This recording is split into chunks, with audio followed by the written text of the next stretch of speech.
Part 2 of my NHL 18 news breakdown, talking about the feature list and other random stuff. Make sure to check out my trailer breakdown if you haven't seen that yet. I'll say this off the top, I'm not going to cover everything in extreme detail. The fact is, the info is out there. I'm just going to talk about what I find interesting and or relevant, but links will be in the description for pretty much everything, so you can look from the full source. First up, we have this information on franchise mode. Of course, it's my bread and butter, the main focus of my channel, as it's been now for a while. And I'll say this, the news is promising. I certainly hope this isn't everything that they've done. As I've mentioned, I'd love to see other things added or changed, including a quick option to rotate goalies from the calendar if you don't use auto-rotate goalie, better scouting, of course, more region-accurate names, so you don't get Tom Gilbert from Austria, free agent bidding, among others. I mean, I wish I kept a list at this point. If you remember anything else from anything I've mentioned in my videos, let me know down in the comments. But anyway, all of this is very promising.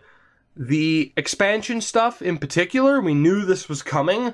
Like I said, odds are it will be the go-to franchise series, at least at the launch, at least at NHL 18's launch for most YouTubers. And admittedly, it is tempting to have a series using a 30-second team. I wouldn't want to redraft Vegas. I'd make a 30-second team. Who could resist the urge to create a new mascot after all, am I right? In all seriousness, that addition caused quite a stir of controversy. I'm reserving judgment. It's a fun little addition. Obviously, if this was added over something else that people would rather see, I could understand a bit of frustration, but we'll wait and see, right? Although, speaking of something people would rather see, no GM connected, not just for NHL 18, but for the foreseeable future. As mentioned by Don't Be Sod on Twitter, EA claims that they're, and you know what, in fairness to him, in fairness to EA, this might not be, a 100% accurate quote. I'm not condemning him, I'm not condemning EA, but with his statement, EA claims that there wasn't a solid enough player base for GM connected, which may be true, but I feel like that's at least partially their fault. At least in my case, I avoided that mode due to the horrific loading times and occasional glitch here or there, and I'm sure I'm not alone. That was a fun mode. It wasn't worth waiting 5 minutes to sim one day for, so imagine trying to sim through a whole season. So don't hold your breath on GM Connected returning anytime soon, but I feel like EA deserves the blame, some of it, if not the majority of it, for the mode's lack of success in previous games. Back to the franchise mode info, though. The mid-season contract extensions are a huge bonus, as is the general improvement to the AI GMs. I've said it a million times, my realistic series always end up going down the same path, because realism becomes a chore rather than a challenge. Realism in franchise mode, at least in its current state, equates to handcuffing yourself to create a false sense of difficulty. And hopefully with these changes, that's no longer a thing. However, I must admit, this is a downside to FIFA as far as blockbuster trades go. I'm a little bit afraid due to their potential frequency. In FIFA, you'll often see the same transfers. Anyone who plays FIFA, you'll know what I mean when I say Alaba to Juventus. So I am a bit weary that these changes could result in the same transfers at the start of every mode, the same players going to the same teams, or superstars being moved on a regular basis. We'll have to wait and see. It really would suck to be like, oh, year 2, Crosby gets traded, Ovechkin gets traded, McDavid gets traded, as long as there's a limit to these blockbuster deals. But again, we'll have to wait and see. In conclusion, for this bit of information, I'm obviously excited to see what the drafting is like, whether or not the AI truly handles their cap situation in an improved manner, and hopefully their roster, their management in general. It would be nice to see teams acquiring 5 starting caliber goalies to be a thing of the past. Don't you agree? You get the point. It's a great start, it's promising, and hopefully not the end of the improvements for franchise mode. I do quickly want to talk about Ultimate Team. It's been a decently sized part of my channel, for lack of a better term, throughout the past year or so, and I hope to make it even more prominent moving forward. The first thing I'll mention is the pre-order bonus. With the Young Stars or Young Stars Deluxe version, you get 3 interesting items. Aside from the bonus packs or the EA SHL celebration, you get this McDavid rookie item, 1 item similar to it from your favorite team, and a custom jersey. Basically, they're taking the custom jersey concept from FIFA, although I don't know if they'll go as over the top as FIFA did, as they managed to get recording artists like Kasabian and other people, just in general, to design their own kits for the game. But back to that pre-order card, at first I thought we were trending towards a Madden system with different levels for different cards, but as confirmed by Don't Be Sod, and yes, I'll be quoting him quite a bit, it's basically just a flashback card, which still isn't too bad. It'll be a fun card to have at the start of the game. And I have to admit, I'm at least intrigued by the rookie item for the individual team. Will they all kind of be in the same bracket, or will one card be more, beneficial? Not necessarily beneficial, but let's be honest, if the Calgary card sucks, for example, and the Toronto card is this amazing card, then everyone's just going to pick Toronto as their favorite team as they start their Ultimate Team, and then they'll change it to whatever the hell they want. Aside from that, I'll once again state my main wish for HUT. I want increased value to bronze and silvers.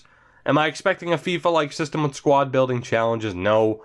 Should there be? I'd certainly say so. Having sets and SBCs in HUT would be fantastic. Now, we saw some bronze and silvers gain some value with certain flashback sets, so at the very least, increased frequency on those kind of sets would add some value. Maybe combine that with bronze and silver based tournaments, just other random sets that involve having to use random bronze or silvers, not even specific ones, but just say, oh, here's this flashback dude, throw in 2 bronze or a silver as well in the set. Just anything. There's numerous ways to add value to every card in the game, and by adding value, that doesn't necessarily have to mean more expensive. I'm sure some people would worry that if bronze and silvers have their value raised, that means prices on the market will rise for every card, but that's not necessarily the case.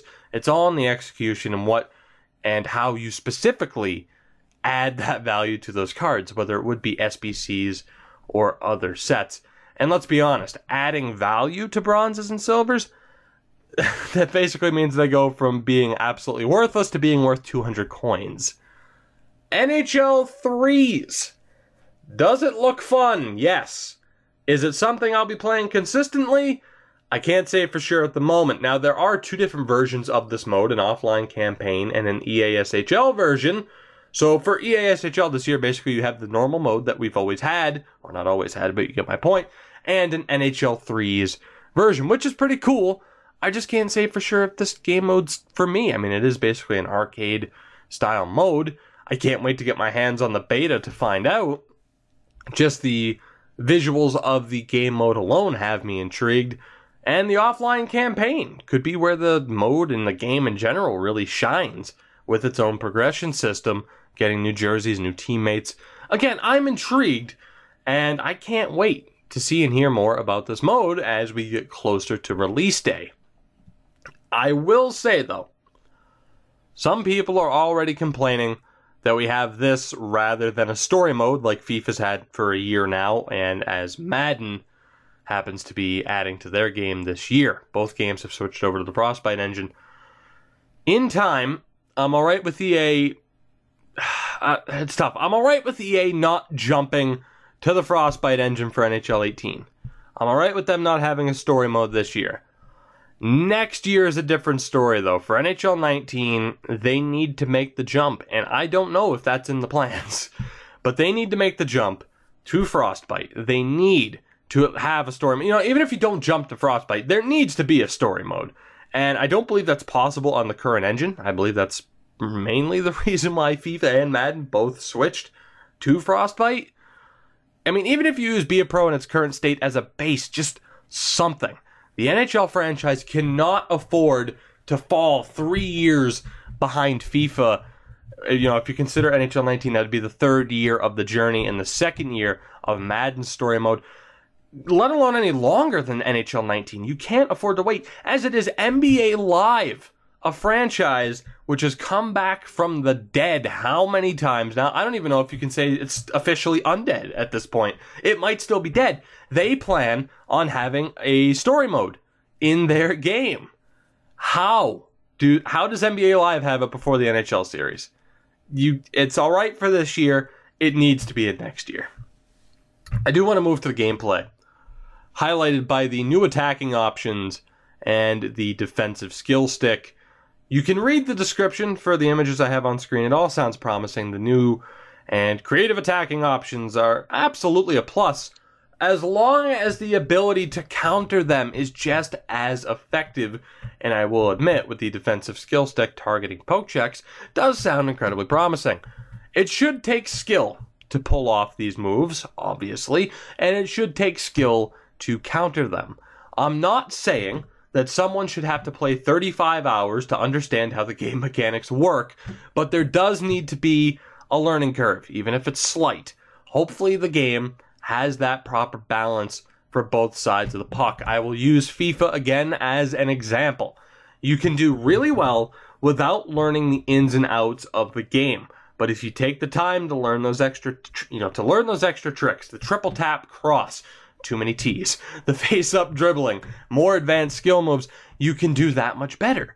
That's called a learning curve. But a strong defender can still shut you down even if you know all those extra tricks. NHL needs to follow suit because flat out, the gameplay in the past few years has been pretty inconsistent in that regards. The best players, the best teams don't always win. And yeah, people can say, oh, well, that's hockey. That's team sports in general. The best team, the best players don't always win. But proper tuning and implementation of mechanics such as these will result in the right outcome more often than it does currently, and you'll see less people complaining about... I mean, you're always going to see people complaining, but the complaints of scripting or ice tilt, you'll at least put a small dent, into people complaining about that. I'm not saying just because you outshoot someone 24-5 that you should win. Depends on the quality, but again, it all goes hand in hand. You get my point. I do want to put the optimism on hold for a minute, though. The AI and promises that are being made. Flat out, I've heard this all before. I've heard this for years. Despite that, the AI in NHL 17 is pretty damn piss poor if we're calling a spade a spade. In offline play, the fact that with the 1-4 trap you can flat out stop the AI from moving forward. In EASHL, no blue line awareness, no awareness of their own goal, constantly bored playing themselves behind their own goal for no reason, no awareness of potential shot blockers as they only take slap shots. Settings working when they want to, the AI listening to those settings when they want to. Need I continue? As far as the AI goes, I'll believe it when I see it.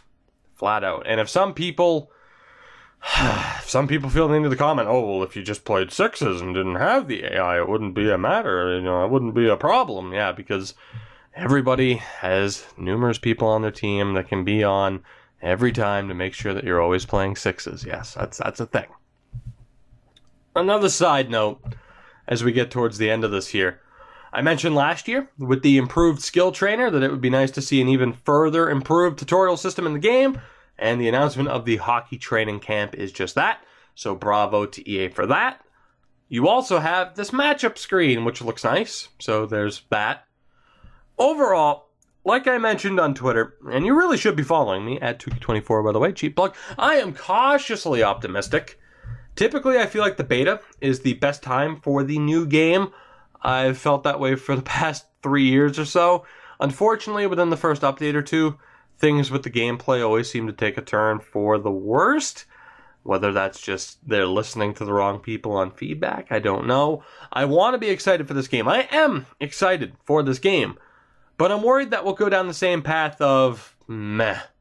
Where the game's not bad, it's not great, just meh.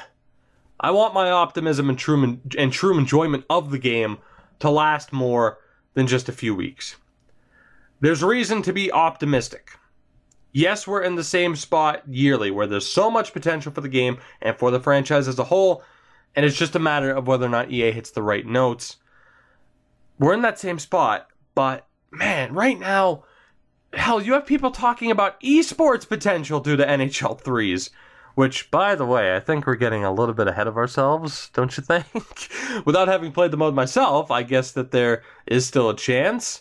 But odds are, there's a massive difference between the skill level and rewarding gameplay of Counter-Strike or Rocket League compared to what NHL 18 will be in general or the 3s mode specifically. Side tangent aside, guys, I think that'll do it for this one. So let me know what you think. Are you excited for NHL 18 after this first batch of information? Are you disappointed? What do you think of NHL 3s, the changes to franchise mode, the ability to shoot between the legs? I'm looking forward to seeing what you guys have to say. As always, though, if you have enjoyed the video, make sure to leave a like. It's always appreciated. And to make sure you never miss a video as I continue to cover NHL 18 news, make sure to subscribe if you haven't already. Join the notification squad. And again, follow me on Twitter at Tukey24. Until next time, guys, only you can prevent forest fires. I'll catch you next time.